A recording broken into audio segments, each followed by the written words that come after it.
We're going to India. Hello, guys, and welcome to another episode of Spill the Chai Tea podcast with Britt and... It's me. Oh my God, I hate our intros. I'm coming up with the new intro, and it's fine. We're going to get over Joel. You should drive me nuts. Every intro. Do you enjoy instigating? Love it. You know, I was an instigator in high school.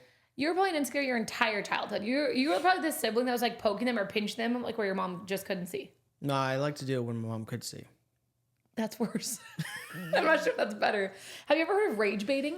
Rage baiting? Rage baiting. What does I that did mean? a whole series on this on TikTok where basically like it's just a whole thing where you're just instigating. Like, hey, Joel. It sounds like my son Liam. 1000% is. It'd be like, hey, Joel, what would it be? Like, how do you think it would feel to be handsome? How did it feel to be handsome? So do you see that it's like a jest? It's a joke and it's like an insult. Or it's like, how do you think it would feel? So me saying like, you don't know how that feels. Okay, if I have to explain rage baiting, it's not working. Okay, minor detail, it's fine. We're gonna move on. Oh my gosh, guys, something big is happening today. What is happening? Do you know what's happening today? Oh my Lord. We're going to India. I'm kind of an out of sight, out of mind person. So until we like actually get to the airport, it won't be real for me. Well, we're going now. As soon as we're done here, we're going. Yeah, that's true. Oh my gosh, you guys, this has been 16 years in the making. 16 years in the making, first of all. We have some big things happening in India. We have never been as a family. I have never been to India. The kids have never been. Joel has been A bunch of times. No, since we've been married, sorry. Oh, since we've been married? Yeah, two or three times. 2 or 3 times. And it's just, we had this joke for a while that every time we would plan a trip to India, I'd end up pregnant and couldn't go. So everyone was like, are we having a 5th baby? No, we are not having a 5th baby. No. Hack Joel's my chart to get him a vasectomy, which is coming soon. Don't glare at me. That's what happens. We're married. I can hack your my chart all I want. I need a sports psychologist for this. What? I need a sports psychologist to help me to like psychologically prepare For a vasectomy? them. You know what? If I can like have a baby, you can get a vasectomy. It's one little... It's not that I know that so I can. It's like just I need like my brain to be in the right spot. I know, but it's literally just a little, and you're done. You go put like, bag of frozen peas on yourself for a little while, and you're great. You're solid. We are going though. He'll get his vasectomy later. We have no more babies coming. We have no more excuses, and we're going. We're going. And we're going for 2 weeks. I'm very excited. It's always hard because I feel like the times it's like the best time to go to India, we just can't with the kids. No, we can't because of how expensive it is. Oh, that's right. Yeah, it's ridiculously expensive. Everyone said Christmas time was like one of the best times to go. I looked at tickets. It would have probably been a total of 10 to 15 grand. No, 15 grand. Easy. I think it was 15 grand if we wanted to take the entire family during Christmas. I was like... And that's like flying economy, you guys. That's not like, bougie business class. That's like economy. We're very excited for India. It's going to be phenomenal. We're going to go for 2 weeks. Definitely can't go for Christmas time because like... Ain't nobody got money like that. Or someone does, but we don't. Somebody does. We don't. And so we decided to go during the summer. And I think it's going to be good. Like the weather will be about like 85 while we're there, which is not bad. That's what when I looked, it was like about 85, but it's apparently very rainy. They said that we're going during monsoon season. Yeah. And so, but I feel like it's kind of like North Carolina based on what they're telling me is where it's like, you'll have like long times of rain, but then you'll have like times where it's just completely dry. You'll have like an hour. Is that how that works?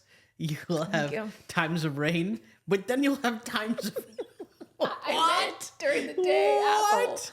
I meant during the day. And how is that different from any other time? Because there's like in Washington, it just rains straight the entire day. There, it's like here, it'll like rain really, really hard, and then you can still go outside and hang out and have fun. So in other words, there's times of rain, and then there's times of no rain. It makes sense to me in my head, yes. Oh, God. Anyways, it's going to be amazing. They might not let you in. They almost didn't. Oh, yeah. Well, we can tell the story a little bit. Let's just wait till afterwards.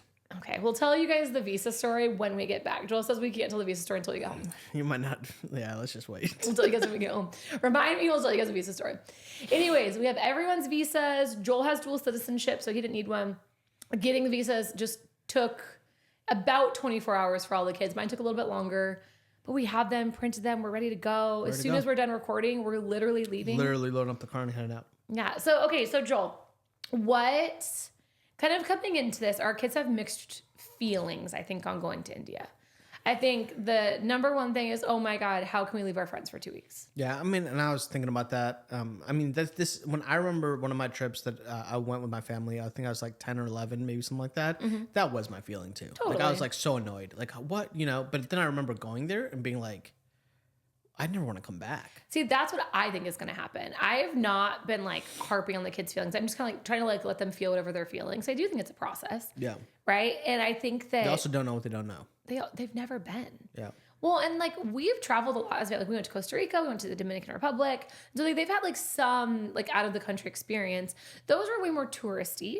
Costa Rica was less. It was, I mean, it still was, but it was a little bit less. It was a little bit more like we're in an Airbnb and we're actually like kind of like hanging out with everybody. And so this will be different. It's way more crowded. It's a little bit, just different than what they've experienced. But I really think when they go there and they see family there, I think when they like, especially because we're cushioning it by going to a hotel for the first couple of days. Yeah. Like I think that's like a smooth, easy way kind of to get in.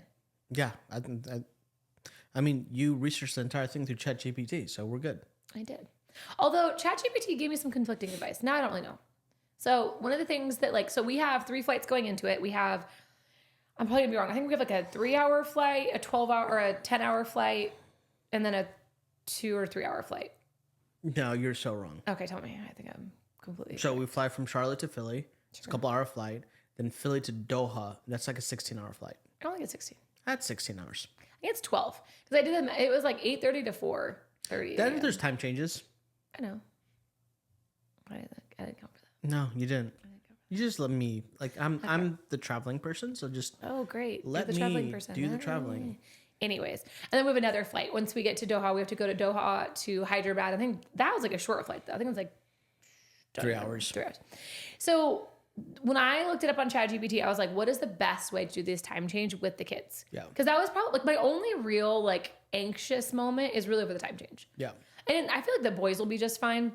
It's more MJ because it's a 9.5-hour time change. And so with Emmy, I was just nervous. I disagree. I think Emmy's going to be fine. I think the boys are the ones that are going to have the hardest time. We disagree on that. Yeah, because I think Emmy's going to be resilient. She'll be fine. But I think the boys are going to want to sleep. Yeah, that's true. Well, and so I looked up on ChatGPT and I was like, what is the best way to do it? And ChatGPT was like, start a week before. So that basically by the end of it, like they were going to bed at 4 p.m. and waking up at like, I think it was like 2 a.m. or something like that. But I was like, it just wasn't possible because we had Liam's birthday on the 1st. And honestly, we've just been so busy. Like Joel travels for work. It just wasn't possible because the kids didn't listen. Oh, that too. It wasn't possible. Kids didn't listen. And we just couldn't do it. So we really did no prep before. My goal, and then ChatGPT was like, I was like, hey, ChatGPT, what do we do if we don't have prep before? Is that what you say? You say, hey, ChatGPT? Say, hey, ChatGPT. I try to be like a little informal, but like letting them know I care. Like, hey, ChatGPT, how you doing? Here's a response. Anyways, so I was asking, I said, like, what's the best way if we don't do any prep? You actually ask it how it's doing? No, never. Okay. I was just being silly. You didn't really laugh, though, so it wasn't really a funny joke. But so after all that, went to ChatGPT. I said, if we're not going to prep before, what do we do? And ChatGPT basically said that as soon as we get on the long flight, change our phones to India time and do the best we can. I'm pretty sure the flight does it anyways. Like, I'm pretty sure, like, the flight attendants, because they'll do, like, nighttime, daytime. And they'll, like, turn off all the lights, like when they, so I kind of wonder if the flight attendants like right away they switch it to India time for you. I'm just saying, I know when you get on the flight, they will do like a universal like, hey, this is daytime, all the lights in the cabin are on, and then at a certain point they'll turn all the lights off, like where it's like nighttime. But now I'm curious, do they do it for like EST, which will That's what I'm wondering is, are they doing it to prep us for, or are they just keeping us on our existing? That's a really good point. Well, we'll have to ask when we get on there. But it basically said, switch all your... This is why you need me. Don't trust ChatGPT. I trust ChatGPT on everything. I would do whatever it said. I'd jump off a cliff if it told me to. That's bad. I would. Like, when AI takes over, like, I'm just there. I'm just chilling. Their assistant. Yeah, it's because of people like you. The human race is going to decline. Anyways, so I think that's what we're going to do. And really, our long flight, we get on at 8:30 p.m. And I'm going to do my best, like, let the kids sleep until I think 4 a.m. And then I'm going to wake them up. And then just do our best on the flight. And then once we get there, it'll be great. Like, we're going to go to a hotel for, I think, 3 days. 4 days. It says the 6th, 7th, and 8th. Your mom just sent their itinerary. There's 2 different reservations. Okay. again, this is why I'm not involved in the planning. So we'll be there for 4 days apparently. And the hotel is like super, super nice. And then after that, we go kind of further into India. We go stay with his family and we'll have an amazing time. Yeah. We probably way overpacked. Be right. My cousins are setting us up with like a very fun itinerary. They were like, hey, do you mind if we set up an itinerary? We were like, oh my God, of course. Like whatever you want us to do. Like we're just here to like experience and have a great time. They sent us, So I awesome. think, the best itinerary ever. It's so epic. And like they even took into account like kids and like them needing breaks, like them like jet lag the first couple of days. So when Britt says they took into account, what she really means is that she told me to tell them that they better make sure that they take into account breaks for the kids. So. No, they sent us the itinerary and all I said was, hey, this looks phenomenal and fantastic. Just keep in mind when we get there, if they get like kind of done, we might need to add in some breaks to this. That's what I said. This is also the difference between white parents and Indian parents. That is true. See, white parents care too much about their kids. Oh, we just love our kids too much. There's this like comedian. Well, there's so many questions. Like, what do you guys want to do? We never had, what do you guys, this is what you're doing. That is true. I know. That was always what I want to do. There is this comedian, I think her name's Zarnaga. I'm probably saying it wrong. You guys know what I'm talking about? Anyways, she's hilarious. So she's an Indian comedian and she always goes off about like, no, I don't tell my kids I love them. They know. They don't need to say it. They know. It's fine. And like all the things that she says, I used to think it was all satire. Now I'm like, are you being serious? Yeah. That was the moment I realized, oh, this was never satire. You're dead serious. Cool. Awesome. And she's hilarious. I do love her. She's not a comedian. She's a biographer. I think so. That's what I'm realizing. It's a biography. Not a satire account. Like It's historical. But she's hilarious and she's in a new movie too, which I want to go see. But yeah, this trip is going to be phenomenal. We'll be there for 2 full weeks, which I feel like really it's going to feel like a week that we're there. Because like between all the travel and jet lag, which is one of the reasons we wanted to do, I can't talk, 2 weeks. I would have loved to have gone for like a month in the summer. But again, like between Joel's travel, work, everything, that's just not possible. Maybe when the kids get a little bit older or something, go longer in the summer. Maybe when the kids are gone, then only you and I can go, and then we can afford business class. Oh, that's true. Just kick the kids out. I mean, I wanted to get us business class and put the kids in the back, but somebody wanted to be equal opportunity. I want to keep everything equal. That's not fair. You know what's not fair? My back hurting. That's not fair. You know what else is not fair? What? That my life has to be ruined because of them. That's horrible. You can't say that. You feel bad now, don't you? You felt a little challenged. You felt a little convicted on that one. You went a little too far. Let me think about it. Let me pray about it. Nope, no conviction. That was a really quick prayer. Oh, when God speaks, I listen. Okay. Anyways, we're going to have a great time. Hopefully the kids will learn some Telugu. That's my goal. They're going to learn all the Telugu and become fluent on the way home. Remember that one time you were like trying to talk to me in Telugu and it was like Hindi? Dummy. First of all, it was a TikTok and it said hashtag Telugu. I just trusted the hashtags. I didn't know. I don't know. I learned Telugu through that. Through TikTok. Feels nice. Anyways, no, I think one more thing, the thing that I am the most excited about, I think, for India. When you say one more thing, is this the last thing? Yes. Okay. You know what? I'm already annoyed with you and we haven't even started our 24-hour travel day. So, anyways. One of my favorite things, like Joel and I recently, as in like a month ago, maybe, El Salvador, month? No longer. Dude, I don't know. I don't even know. 1 or 2 months ago. I don't even know where I am right now. That's true. But our last trip that we did together, we went to El Salvador. We went with Compassion International. And it was, I just feel like it was epic because we were able to go there and see the kids that Compassion reaches out to, the kids that they work with, all the things that they do, the centers that they like all their like employees are trained through. And so if you don't know, Compassion is basically like, you want to give like a little, like a quick little. Yeah. Compassion is like a human NGO, non-government operated, like humanitarian organization.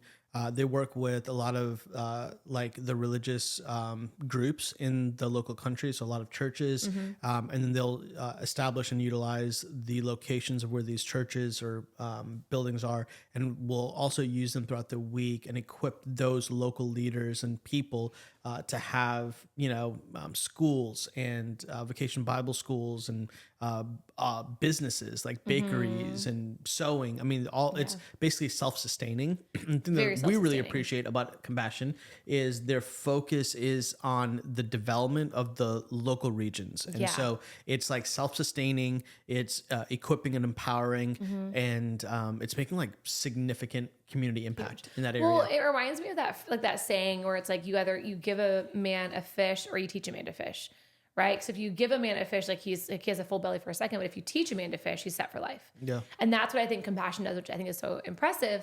But we went with some of our friends and some new friends, and one of our friends brought their son, and I will never forget. I felt like I was touched by the trip, seeing these kids and seeing how different they live than us. And really for me, it was the moms. I met some of the moms that had little kids that were coming to the program, and they said that the rate of women post pregnancies that die is so high, and due to because they don't know how to take care of themselves. Very basic issues. Yeah, sometimes us, it's it would be basic. hygiene or how to take care of yourself after you've been through a traumatic experience like birth. And so meeting some of those women and realizing wow, I've been so blessed and all the things that I've had walking through my pregnancies and deliveries and all that kind of stuff. And one of our friends brought their son, and even watching his eyes, and he kept saying, "This is the best trip I've ever had in my entire life. Yeah, this trip has changed my life." Yeah. So I think for me, we went so overboard, I think, on presents that we brought. I think 2 of our suitcases are full of presents. And the reason was that I want my kids to understand what it feels like to give to other people. And honestly, I want them to be transformed. When we go on this trip, I want them to say wow, I'm so blessed in my life. I'm spoiled. And these kids don't have everything. And I want to live my life helping other people. I think philosophically too, there's these 2 approaches to life. You can either be a person who takes, or you can be a person who gives. Yeah. And I think that a culture and a society that is so obsessed with taking is going to leave the society and the culture bankrupt. Yeah. But if the culture and the society has that embedded virtue of giving and kind of having a servant heart, and seeing needs and not self-detrimental. It doesn't have to be that, but it's just man, we've got an access in these areas, and so we want to be a people who give. We want that once, and I think what ends up happening is that society and that culture actually ends up flourishing. I think so. And you kind of see that throughout history. Actually, you see civilizations that basically go bankrupt and self-implode. Ancient Rome, the Hellenistic world, the Greek world. As pride and self glorification and idolatry, really, of their own desires and needs, as that increased, the social fabric of the community collapsed, That's and wild. yet you have historical figures, Mother Teresa, Nelson Mandela. I mean, think about Martin Luther King Jr., Dietrich Bonhoeffer. I mean, there's these individuals that throughout human history, they were people who gave. Yeah. And that changed the world. Yeah. And so I think that is something for us, at least for our family. We're man, we want our kids to experience the power that comes when you give, and you give not in order to manipulate to receive, but you give just because it's the right thing to do. Yeah. And the wild thing happens is you typically receive as a result of that. Well, and I think again, this is one of those, for me, a beautiful moment, blending our cultures together. Because I do think American culture is very take. And I think Indian culture for the most part is very give. I've never gone to an Indian relative or an Indian friend's house and not been offered 1 million drinks, 1 million desserts, 1 million this, and just been so doted on. And it's because it's so important to them to give. And that's why I want my kids to do this. And honestly, 2 pieces, it's one of the reasons I think that we travel so much, right? We've been very blessed to go with you on a lot of your work trips and travel and show the kids the world. Because I do think there's a lot that we can learn from other cultures that America does not have. And then very transparently with you guys, when we first got together, we barely made enough to get by. Truly, we barely made enough, and then made the decision for me to stay home, which we really could not afford, but we did it anyways. And we are in a position now where we make a lot more, and a lot more than what we did in the beginning. And we don't want to live a life where it's just for us. Yeah. We want to live a life that where we always give back, which is why we partner with places like Compassion, which is why we go to India and just bless our friends and family that are there. And I hope that, obviously we still have so much to learn on how to be good humans. I really do think that. I don't think you ever stop learning how to be a good human, but I hope that our kids can see this and see why. And so even though a trip to India, let's be honest, there will be some uncomfortable moments, when we're maybe further away from the city, or, going through jet lag, or not with their friends or things. There will be some moments of some uncomfortable times, but it is worth it. Yeah. And I hope that they learn a lot. I'm excited. Same. Are you ready to go on this 24-hour trip? Yeah. Okay. Let's do it. Wish us luck, guys. Bye. Oh, by the way. Oh, don't forget Raja. No, not Raja. We're actually going to go visit Raja's parents. Raja, Okay. Excuse me. I was actually going to say, you guys are going to get... and his little Oh my God. brother, Sasha. Raja and Sasha? Raja and Sasha. I'm done with you. I can't. Okay, I'm done. Anyways, the next episode you will see will be in India. And I even got a little surprise and a little treat for our interviews that Joel doesn't know about yet. Bye, guys.